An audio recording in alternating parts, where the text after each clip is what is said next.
Seigneur et je dis merci à Dieu pour notre papa, le pasteur Marcelo, ainsi qu'à maman pour cette marque de confiance.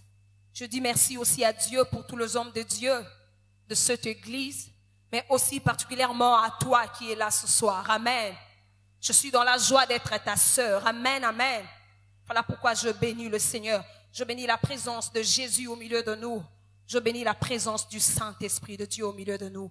J'aimerais t'inviter rapidement à lire avec moi quelques passages de la Bible. Pour honorer la parole de Dieu, j'aimerais te demander de te lever, s'il te plaît.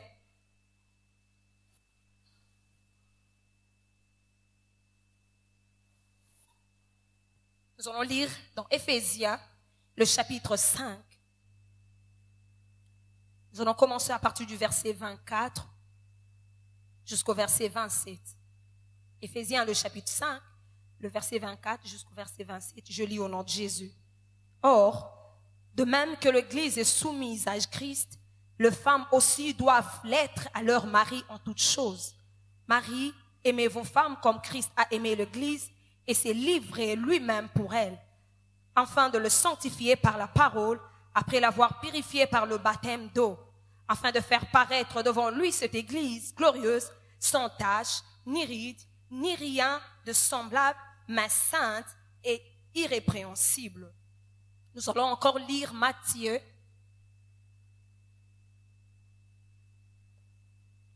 le chapitre 16. Nous allons lire le verset 18. Matthieu 16, le verset 18, je lis au nom de Jésus. Et moi je te dis que tu es Pierre, et que sur cette pierre, je bâtirai mon église, et que le port du séjour de mort ne prévaudra point contre elle. Dans notre version, on dit, et moi je dis que tu es Pierre, et sur ce roc, je bâtirai mon église. Nous allons encore lire 1 Pierre,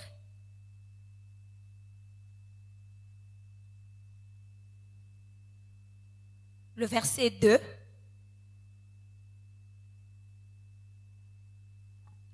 Le chapitre, 1 Pierre, le chapitre 2, verset 4 au verset 5. La Bible dit ceci. Approchez-vous de lui, pierre vivante, rejetée par les hommes, mais choisie et précieuse devant Dieu. Et vous-même, comme de pierres vivantes, édifiez-vous pour former une maison spirituelle, un saint sacerdoce, afin d'offrir de victimes spirituelles agréables à Dieu par Jésus-Christ. Nous allons lire notre dernier passage. Nous sommes dans Matthieu, le chapitre 6, le verset 9 jusqu'au verset 13. J'aimerais que nous puissions le lire à haute voix. Je disais Matthieu 6, le verset 9 jusqu'au verset 13. Lisons au nom de Jésus. Voici donc comment vous devez prier. Notre Père qui es aux cieux, que ton nom soit sanctifié, que ton règne vienne, que ta volonté soit faite sur la terre comme au ciel. Donne-nous aujourd'hui notre pain quotidien. Pardonne-nous nos offenses, comme nous aussi nous pardonnons à ceux qui nous ont offensés. Ne nous induis pas en tentation, mais délivre-nous du malin, car c'est à toi qu'appartient dans tout le siècle le règne, la puissance et la gloire. Amen. Est-ce que tu peux m'aider à acclamer le Seigneur?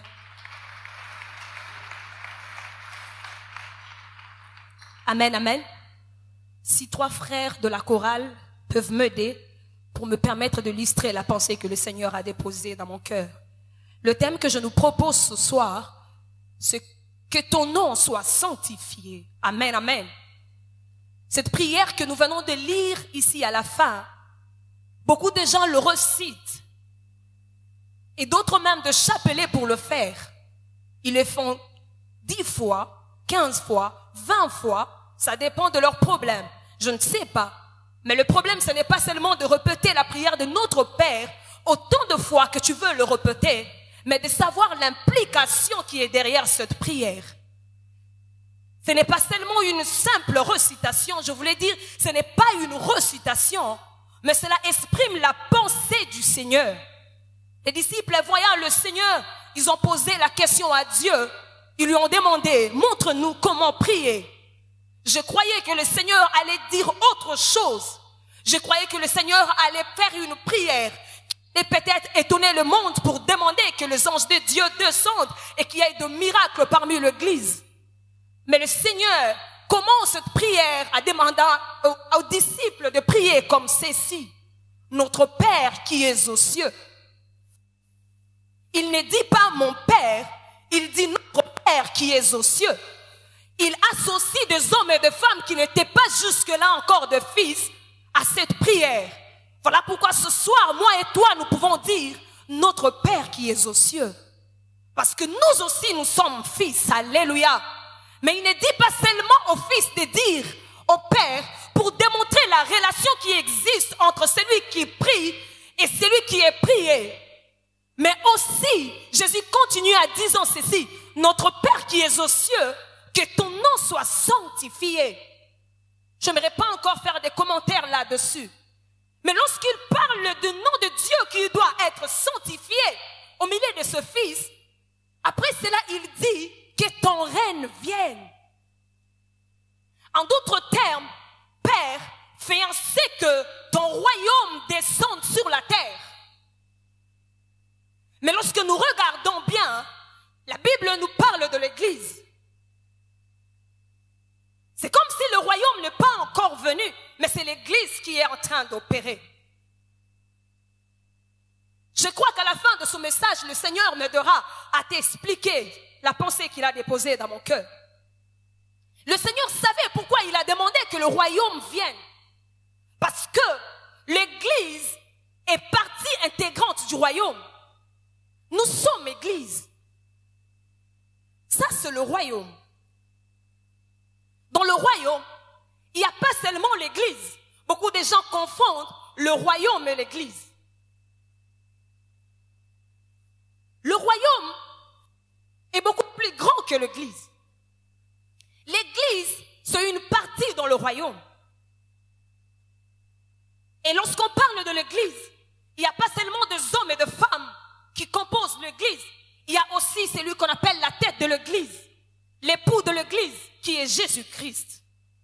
Et nous sommes le corps de Christ. Ça, c'est le royaume. Le royaume est composé des êtres spirituels. Je me recommençais par mon frère. Par mon frère, je vois Dieu, je vois le Saint-Esprit. Je voulais dire le Père, le Saint-Esprit et Christ. Nous voyons les êtres spirituels, les anges de Dieu, qui sont au service de Dieu. Lorsque nous parlons du royaume, nous ne voyons pas seulement les êtres spirituels, qui sont les anges de Dieu, mais aussi, nous voyons de l'autre côté l'Église, que nous sommes, avec comme tête, avec comme chef, le Christ lui-même. Mais de l'autre côté, le royaume, je disais, est beaucoup plus grand que l'Église. L'Église, c'est seulement une partie. De l'autre côté, il y a le juif. Vous êtes d'accord avec moi? Après l'enlèvement, les juifs auront aussi la grâce. Quand ils vont crier vers le Seigneur va venir à leur secours. Quand ils vont reconnaître le Messie qu'ils ont rejeté, ils vont recevoir cette grâce. Donc ils font partie du royaume. Lorsque Jésus nous dit, laisse que ton royaume vienne, c'est beaucoup plus grand que ce que nous pensons. Le Seigneur est en train de demander à ceux qui sont appelés ses fils, Père, fais assez que ces gouvernements viennent dominer. Il ne s'agit pas seulement de l'Église, il s'agit aussi des anges de Dieu qui sont au service de Dieu. Dans ce royaume, le diable n'est pas dedans. Autrefois, lui aussi, il était membre, mais il n'en fait plus partie. Lui et ses démons parce qu'ils sont déchus. Et le Seigneur Jésus nous demande de demander au Père que son règne vienne, que son royaume vienne. Ces royaumes, nous avons l'impression que ce royaume est tellement éloigné de nous. Et nous avons raison. Ce royaume est eschatologique ou éloigné, mais ce royaume est aussi présent. Ce royaume est présent au milieu de nous. Et ce royaume est présent au travers de l'Église qui est sur terre. Parce que l'Église est une partie du royaume. Et l'Église est appelée à manifester le royaume sur la terre. c'est que nous oublions que nous sommes partie du royaume et que nous devons manifester le royaume sur la terre. Nous devons manifester les gouvernements de notre Dieu sur la terre. Mais j'aimerais encore dire une chose, que ce royaume se manifestait au milieu de l'église, s'est manifesté plutôt au milieu du monde. Le monde, Israël attendait le royaume, il voulait un roi, mais il n'attendait pas un tel roi comme le Seigneur Jésus. Christ est la manifestation du royaume de Dieu sur la terre. Lorsque la Bible parle de ce royaume, la Bible dit dans ce royaume il n'y aura pas de mort. Voilà pourquoi lorsque celui qui devait manifester le royaume sur la terre, venu, Lazare pouvait ressusciter pour démontrer à tous ceux qui vont croire à cet homme, à lui, que j'ai la capacité de te donner la vie et que dans mon royaume, tu n'auras pas à mourir. Je disais que Christ est la manifestation de ce royaume. Il a guéri de malades pour te dire, comme la Bible dit, pendant que ce royaume va régner, il n'y aura pas de maladie. Il a manifesté la guérison au milieu de nous. La Bible dit que les hommes n'auront pas faim. Et Christ a manifesté cette dimension du royaume. Quand les hommes avaient besoin de manger, il a donné suffisamment à manger au point que c'est resté au moins 12 paniers. Le royaume était au milieu de nous. Mais les hommes n'ont pas pu reconnaître la manifestation du royaume qui est le Christ. Voilà pourquoi il dit ceci. Église, demande à ce que le royaume vienne. Parce que toi aussi, tu es membre de ce royaume. J'aimerais que mon frère qui est l'église, s'il vous plaît, les autres, s'il vous plaît, merci beaucoup. Nous disons que ton nom soit sanctifié. Nous parlons du royaume. Nous parlons de l'église. Nous avons dit que l'église n'est pas le royaume, mais que l'église était une partie du royaume. Et que l'église devait manifester le royaume sur la terre. Qui est l'église? C'est quoi l'église, corps du Christ? C'est quoi l'église? L'église est l'ensemble de rachetés de Jésus. Ceux qui ont accepté les saluts en Jésus-Christ. Dans tout le pays et dans tout le temps. Ce sont ceux-là dont l'église, dont la Bible parle, ils sont membres du royaume. L'apôtre Pierre est en train de nous dire ceci. Ces hommes qui sont véritablement régénérés sont partie intégrante du royaume. Mais ces hommes aussi qui sont véritablement régénérés sont appelés de pierres vivantes. Ils sont appelés de pierres vivantes. Quand nous regardons l'église, il n'y a pas seulement la pensée de l'épouse. Mais il y a quelque chose d'autre qui symbolise ou qui est, la Bible nous montre comme image de l'église. Le corps du Christ. Et Christ est la tête. Nous sommes le membre. Ce que j'aime dans le corps, c'est l'harmonie dans le corps. Non seulement l'harmonie dans le corps, mais la place qu'occupe chaque membre dans le corps. Lorsque la main vient prendre la place du pied, on dit qu'il y a un désordre, il y a un dysfonctionnement. Prendre la place de ton frère église, il y a un dysfonctionnement dans le corps. Il n'y a pas seulement l'importance ou l'harmonie de chaque membre, il y a aussi la place qu'occupe la tête dans ses corps. Tu peux être bien habillé comme tu es là ce soir. Tu peux t'habiller en Versace comme tu veux. Tu peux être bien habillé, bien parfumé. Mais si ta tête ne fonctionne pas, je n'ai pas besoin d'une prophétie ni d'une parole de connaissance. Je vais te conduire calmement à la CNPP. Le problème, ce n'est pas comment seulement le corps est habillé, mais tout commence par la tête. Et le Seigneur se rassurait que la tête soit bien faite pour que le corps fonctionne en harmonie. L'avantage qu'a l'église, c'est que la tête fonctionne. Voilà pourquoi le corps fonctionne aussi bien. Est-ce que tu peux m'aider à acclamer le Seigneur? Nous fonctionnons bien, église, parce que la tête fonctionne bien. Je disais que la tête est l'église. Ça, c'est une image que la Bible nous donne pour nous faire comprendre c'est quoi l'église. Mais il y a une autre image que j'aimerais développer avec toi ce soir. Lorsque le Seigneur Jésus marchait avec ses disciples, Jésus a posé la question à tous ses disciples. Qu'est-ce que le monde ou les hommes disent que je suis?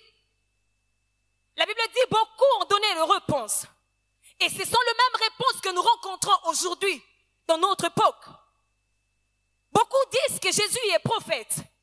Ils n'ont pas tort. Il a manifesté cette dimension de prophète. D'autres disent qu'il est Jean-Baptiste. Il n'a pas aussi si tort que ça. Mais Jésus est plus que Jean-Baptiste, parce que Jean-Baptiste lui-même a reconnu cela. Alléluia.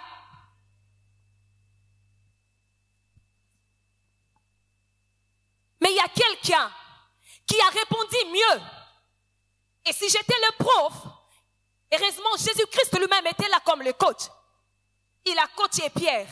Il a plutôt coaché Pierre. Pierre a dit ceci: tu es le Christ. Jésus a dit: tu as bien répondu. Cette réponse n'est pas venue de la chair. Cette réponse t'a été révélée par mon Père. C'est ce qui se passe aujourd'hui. Pour beaucoup de religions, Jésus n'est pas le Christ. Pour beaucoup de religions, Jésus est un grand prophète. Mais pour nous, ce soir, Jésus est le Christ. Pour moi et toi, Jésus est le Christ. Alléluia. J'aime ce que Christ dit lorsque Pierre lui donne cette réponse. Pierre a dit à Jésus que tu es le Christ. Jésus a dit: tu as bien dit. Tu as bien répondu, Pierre. Et Jésus continua en disant ceci: tu es Pierre, et sur cette pierre, je bâtirai mon église. Dans d'autres versions, dans la version d'Arby, on dit ceci: tu es Pierre, et sur ce roc, je bâtirai mon église. La première pierre que Jésus a utilisée est différente de la deuxième pierre. La première pierre, Pierre ne s'appelait pas Pierre. Jésus voulait dire à Pierre ceci: si c'est moi, je le dis autrement. Parce que Pierre, tu as révélé que j'étais le Christ. Ce soir, moi aussi, je suis venu te révéler qui tu es. Parce que tu as révélé que j'étais le Christ. Je suis venu te révéler que toi, tu n'es pas seulement le fils de ton Père. Toi, tu es la pierre. En d'autres termes, Jésus voulait dire, en continuant, il dit: sur ces rocs, je bâtirai mon église. Jésus a dit à Pierre: tu es Pierre, tu es une pierre de la même nature que moi. Parce que moi, je suis le roc sur lequel l'église doit être bâtie.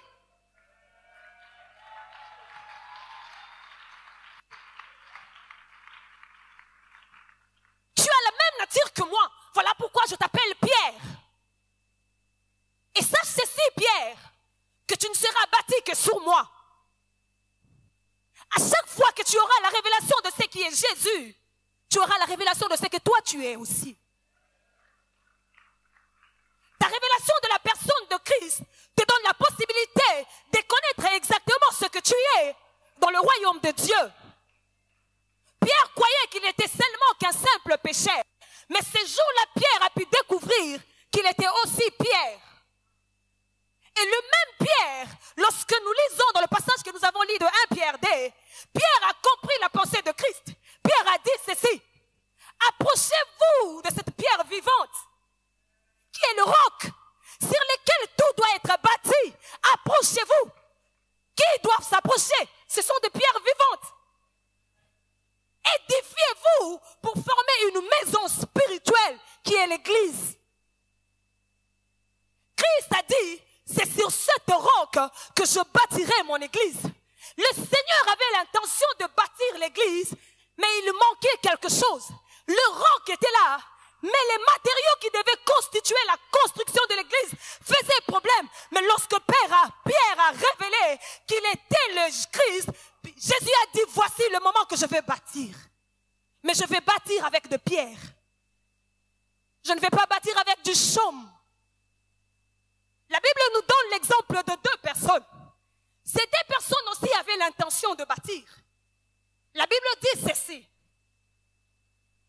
le premier a bâti sur le sable. En regardant, on peut voir une belle maison élevée. Mais la Bible dit quand le vent est venu, cette maison s'est écoulée. Pour une seule raison. Parce que la maison était bâtie sur le sable. Cette personne avait manqué la notion de la Bible. La Bible dit ceci: Lorsque tu veux élever une maison en étage, il faut t'asseoir pour évaluer les dépenses. Pour élever une maison, il faut t'asseoir pour évaluer les dépenses. Et cette personne qui a bâti sur le sable, je l'appelle le diable. Il a échappé à cette notion qu'il fallait s'asseoir pour évaluer les dépenses. Mais j'aime la deuxième personne que j'appelle Jésus. Lui, il était là assis, il a évalué les dépenses. Il s'est dit, je me rebâtir moi aussi mon église. Mais je me le bâtir sur moi-même. Jésus ne bâtit pas son église sur quelque chose d'autre. Il bâtit son église sur lui-même. Il est lui-même la fondation. Il est lui-même le fondement de cette église. Voilà pourquoi lorsque le vent vient, l'église ne peut pas s'écrouler. Tu ne peux pas être renversé, église, parce que tu es bâti sur le roc. Parce que tu es bâti sur Jésus. C'est lui qui fait la fondation. J'aime cet homme. Il n'est pas seulement la fondation, mais il est aussi lui-même l'architecte. Il dit, je bâtirai sur le roc. Lorsqu'il faut être fondation, je serai fondation. Mais je suis aussi l'architecte. Comme ça me permettra d'observer le travail.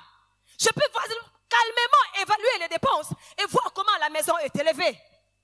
J'aimerais dire que cet édifice que Christ est en train d'élever, qu'on appelle l'église, est déjà en construction. Il y a des pierres qui s'ajoutent. Des pierres qui s'ajoutent pour la construction. Mais sache une chose, que Christ, c'est un bon architecte. Il a évalué les dépenses. Il ne veut construire qu'avec de pierres. Il ne veut construire avec des matériaux qui ont la même nature que lui-même. As-tu la même nature que Jésus? Si tu as la même nature que Jésus, sache que tu as ta place dans l'église. Celui qui est la tête de l'église, c'est rassure de donner à l'église la vie, la sainteté, la puissance, la justice. L'église reçoit toutes choses de celui qui est sa tête. Je disais qu'il n'est pas seulement la fondation qui est le roc, mais il est aussi l'architecte qui est en train de construire l'édifice. Mais il y a un problème qui se pose. Beaucoup de gens veulent et disent qu'ils font partie de l'église. Mais lorsque nous regardons, nous réalisons qu'ils ne sont pas réellement le pierre. Lorsqu'on veut élever une maison, on met de pierre, on ne pose de pierre. Il y a une pierre qui peut être en bas, une autre pierre qui doit être placée. La place qu'occupe la pierre ne dépend pas de la pierre, mais la place qu'occupe la pierre dépend de l'architecte. Pourquoi tu veux occuper cette place? Parce que cette place, le Seigneur sait que cette place ne te convient pas, église. La place que tu dois occuper ne dépend pas de toi, cela dépend de l'architecte. Mais aussi, les moments que tu dois être placé ne dépendent pas de toi, cela dépend de celui qui construit. Au-delà de ça, la taille que tu dois avoir, Pierre, ne dépend pas de toi, la taille dépend de l'architecte. Il s'est rassemblé le pierre pour que la maison soit bien instruite, bien élevée. Nous sommes comme des pierres qui se disputent de place dans la maison. Je vais occuper telle place. L'autre pierre va occuper l'autre place. Finalement, nous sommes en train de lutter entre nous. Et la maison ne peut pas tenir. Je disais ceci. Le Christ ne bâtit que sur des pierres. Il bâtit qu'avec des pierres qui ont la même nature que lui-même. Et s'il y a une chose que j'ai remarquée en regardant la pierre elle est dure. Jésus savait qu'il fallait que ça soit la pierre pour construire son église. La pierre elle est dure. La pierre elle est résistante. Lorsque tu as des problèmes, qu'est-ce que tu fais, église de Jésus? À chaque fois que tu es face aux difficultés, quelle est ton attitude, église de Jésus? Es-tu dur comme la pierre ou tu trembles comme la paille? Es-tu dur comme la pierre ou tu trembles comme le sable? Christ ne bâtit pas avec de sable, Christ bâtit avec de pierre. Si je te dis que tu es du royaume, tu dois apprendre à être dur comme le Seigneur. Il nous a montré l'exemple lorsqu'il traversait le chemin chemin de la croix. Il a tenu bon, il n'a pas regardé aux insultes. Il n'a pas regardé à toute la gloire. Il a tenu bon parce qu'il savait qu'il avait remporté un prix. Et lorsque aujourd'hui, ceux qui sont appelés membres de l'Église tremblent devant l'adversité, cela démontre qu'ils ont un problème dans leur nature. Nous sommes de pierre. Nous ne dépendons pas de nous-mêmes. C'est Christ qui nous a choisis. Et il ne nous a pas choisis de façon hasardeuse. Il a fait un bon choix. Tous ceux qui sont attachés au diable vont finir comme lui, tout simplement parce qu'ils sont bâtis sur le sable. Lorsque le jugement dernier viendra, ils ne sauront pas tenir parce que leur maître n'a pas de bon fondement. Mais l'Église tiendra parce que l'Église est bâtie sur le roc. Nous avons la même nature, je disais, nous sommes durs comme le maître. Il ne nous a pas choisis comme ça.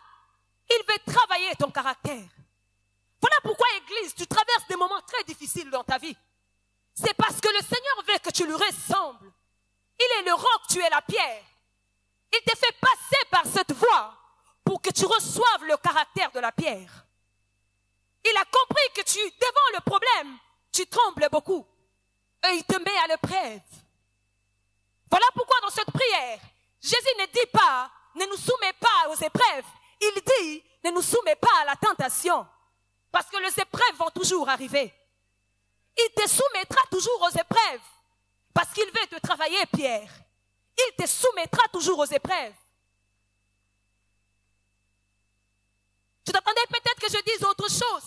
Excuse-moi, ce n'est pas pour ça que Dieu m'a envoyé ce soir.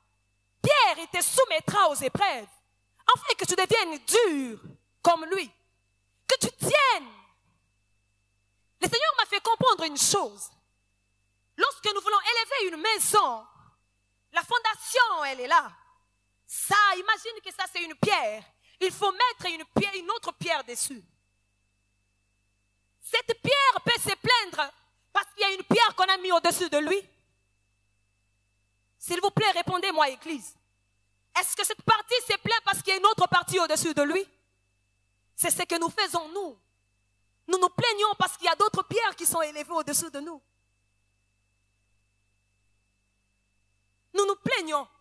Pourquoi c'est lui qui est à la tête? Pourquoi pas moi? Pourquoi c'est lui que Dieu élève? Pourquoi pas moi? J'aimerais dire ceci, Église. S'il y a quelqu'un qui a le droit de se plaindre, c'est la fondation. Parce que nous tous, nous sommes sur lui. Il a le droit de se plaindre. Nous avons tous nos poids sur lui. Mais le roc ne se plaint jamais. Non, jamais le roc se plaint pour dire, vous pesez tellement sur moi, Église. Il ne se plaint pas. Mais des pierres se plaignent. Pourquoi l'autre est élevé? Pourquoi ce n'est pas moi? Pourquoi c'est lui qu'on a mis comme président? Pourquoi c'est lui qu'on a mis comme chef? Des pierres qui se plaignent. Alors que le roc supporte le poids de nous tous. Cela est le symbole de l'humilité. La nature de la pierre ou de cette maison que le Seigneur veut élever, cette maison doit être humble, capable de supporter le poids des autres. Le Seigneur nous demande de nous supporter les uns les autres. Je ne dis pas que c'est facile, mais je dis que c'est possible. C'est possible que nous puissions nous supporter. Parce que le roc nous supporte tous. À cause de nous tous, Christ est parti et monté à la croix. À cause de nos péchés. Il ne s'est pas plaint. Il a supporté la honte de nous tous. La nudité de nous tous. Nous pouvons nous supporter les uns les autres. Nous pouvons nous supporter les uns les autres. Il n'y a pas seulement l'humilité lorsque nous regardons l'église, mais il y a aussi ce qu'on appelle l'unité dans l'église. Chaque pierre est importante et chaque pierre a sa place. Mais ce que j'aime dans la maison, on le met tous ensemble pour ne former qu'une seule pièce. Nous ne pouvons même pas distinguer qu'est-ce qui est là-bas et ce qui est de l'autre côté.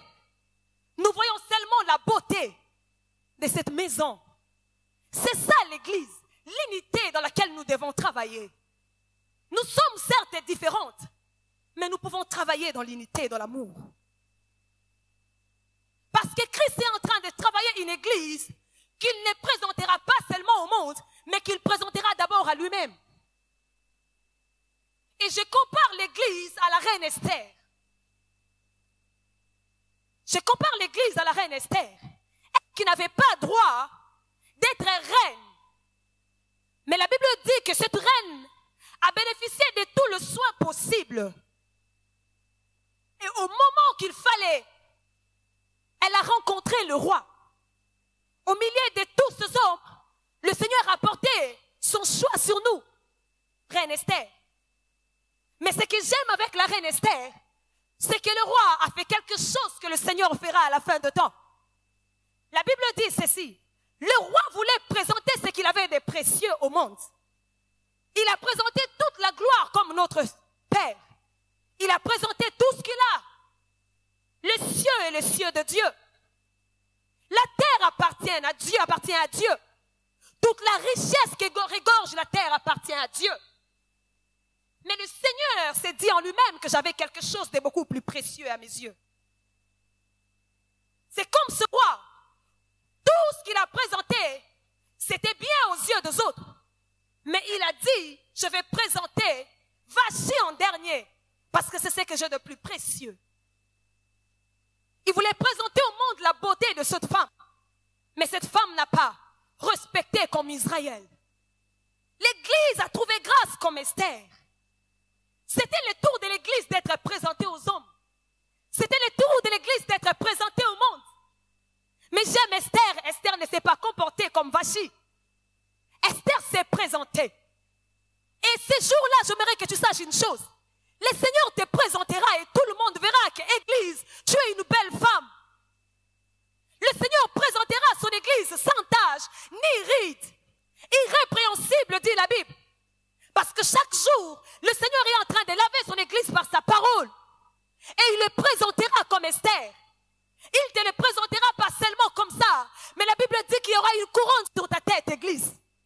J'ai béni Dieu parce que ces jours-là, lorsque le Seigneur me présentera, il y aura une couronne sur ma tête. Il te présentera au devant du monde, Esther, et une couronne sur ta tête pour montrer aux hommes, regarde le travail que je fais dans la vie de cette femme. Tu es belle, Église. Et ton maître prend le soin de te donner tout ce qu'il faut pour que tu tiennes. La Bible parlant de l'esprit, la Bible dit que c'est notre gage. Nous avons tout ce que nous avons grâce à un homme. Et cet homme s'appelle Jésus. Est-ce que tu peux m'aider à clamer?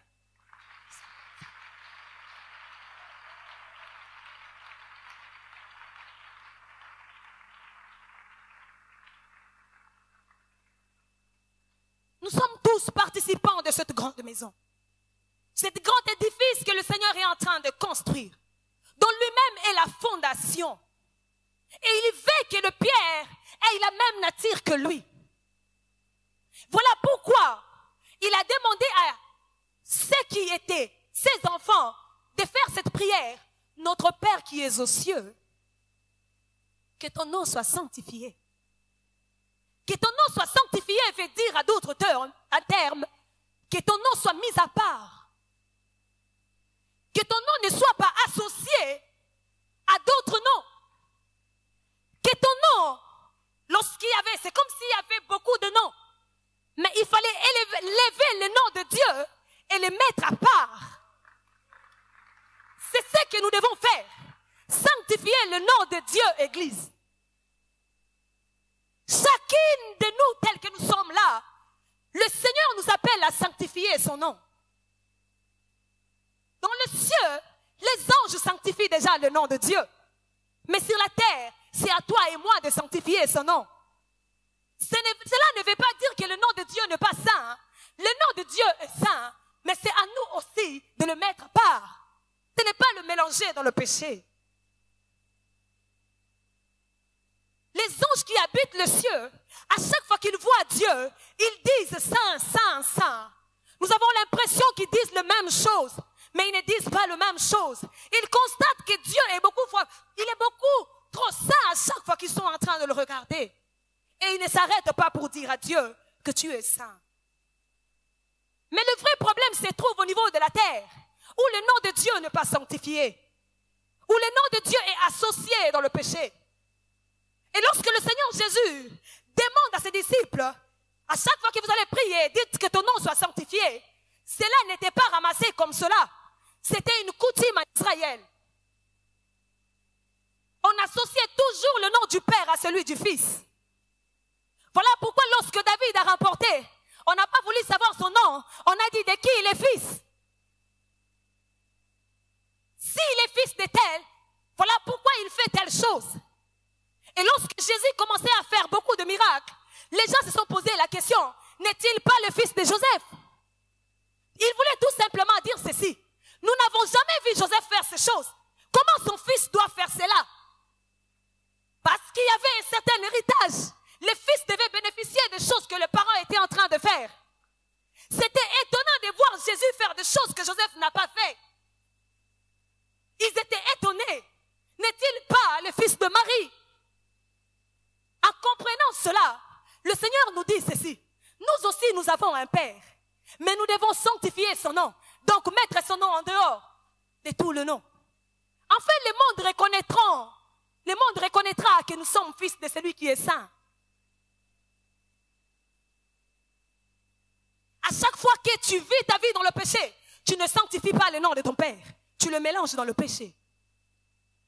À chaque fois que tu vis dans l'impudicité, tu ne sanctifies pas le nom du Seigneur. Tu es en train de mélanger le nom de Dieu dans le péché.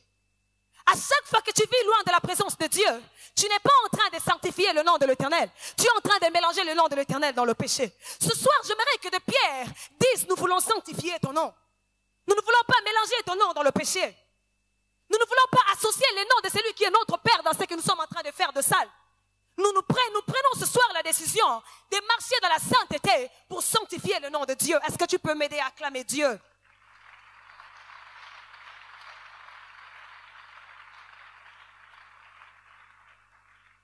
Je disais ceci, à chaque fois que nous marchons dans le péché, nous ne sanctifions pas le nom de Dieu. Le nom de Dieu est déjà saint, mais c'est à nous de le sanctifier, à ne pas le mélanger dans le péché. À ne pas associer le nom de Dieu qui est notre Père dans une sale vie. Nous ne pouvons pas nous dire ou nous déclarer que nous faisons partie de l'Église en menant une vie qui est contraire à celui du roc. Le roc est saint. Il faut que la pierre soit sainte aussi. Le roc est puissant. Nous devons manifester la puissance de Dieu sur la terre pour sanctifier aussi le nom de Dieu. Le roc est juste. Nous devons mener une vie de justice afin que le monde comprenne réellement que nous appartenons à Jésus. La Bible dit, lorsque vous vous aimez les uns les autres, c'est en cela qu'on saura que vous êtes de moi. Pourquoi la Bible ne dit pas que c'est en cela qu'on saura que vous m'avez reçu? Non, on saura que vous m'appartenez. Que vous m'appartenez. Que vous êtes dans ma maison. Que vous appartenez à mon église. À chaque fois que vous menez la vie telle que celui, le roc a mené.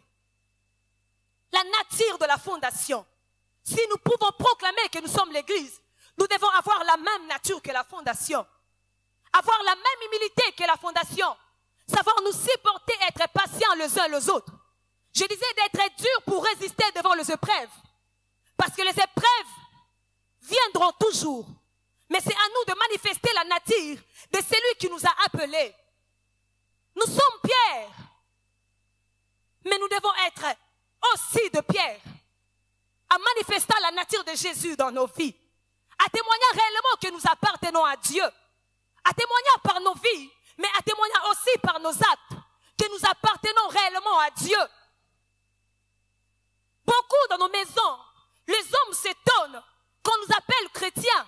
Pourquoi? Parce que notre vie ne reflète pas la vie du roc sur lequel nous sommes bâtis. Si tu es ici en ce lieu, jusque-là dans ta maison, les gens continuent à douter de ta chrétienté. Pose-toi la question si réellement tu es la pierre. Peut-être les hommes ont remarqué chez toi que tu as encore comme le sable. C'est facilement tu peux t'emporter dans la colère. Facilement tu peux t'emporter dans la jalousie. Facilement, tu peux t'emporter dans l'impatience. Facilement, tu peux t'emporter dans le péché. Mais ce que le Seigneur nous demande ce soir, c'est d'être comme le roc. D'avoir la même nature que Dieu. La Bible dit ceci. Tel il est, tel nous sommes aussi dans ce monde. Tel il est, tel nous sommes aussi dans ce monde. Tel il est où? Tel il est dans le ciel, tel nous sommes aussi dans le monde. Nous avons l'impression que cette parole est vraiment très élevée pour nous. Mais cela n'est pas très élevé pour nous. Celui qui est dans le ciel, à un moment il était sur la terre. Quelle est la vie de celui qui était dans le ciel, sur la terre? Quelle est la vie de celui qui règne dans le ciel? Quelle est sa vie qu'il a menée sur la terre? La Bible dit, c'est en cela que l'amour est parfait. Nous pouvons rendre l'amour de Dieu parfait sur la terre. C'est possible que de rendre l'amour de Dieu parfait au milieu de nous. C'est en ressemblant réellement à Jésus. C'est en étant exactement comme la pierre, le roc. Les mondes vont comprendre réellement que nous appartenons à Jésus. C'est lui qui est dans le ciel à un moment a laissé toute la gloire pour descendre sur la terre. Sommes-nous prêts à tout abandonner pour Jésus? Sommes-nous vraiment prêts à tout abandonner comme le roc pour s'attacher à ce qui est précieux? La Bible dit qu'il n'a pas seulement abandonné tout ce qu'il avait comme la gloire, mais celui qui avait toute la gloire a accepté de vivre comme un homme quelconque. C'était un Dieu, mais il a vécu comme un homme. Dans une différence, c'est que lui n'a pas péché.